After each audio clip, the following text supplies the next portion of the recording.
All right, here comes the answer to challenge 6. We know that our nav bar up here is where we need to change these links in order for it to work and take us to the right routes. Now, the nav bar, of course, comes from our header file, and that is what's being added at the top of our homepage. So if we head over to our header.ejs, this is the place where we need to change something in order for our links to work. And the something is, of course, these link elements. So the first one should go to the root route in order to get to the home page. The second one needs to be /about to get to the about route. And the third one needs to be changed to contact. So now, once we hit refresh, our links in our nav bar now take us to the correct routes.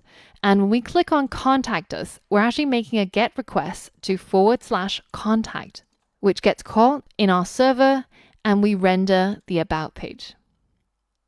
So I hope that was an easy challenge and you managed to complete it and you're ready to go on to challenge 7.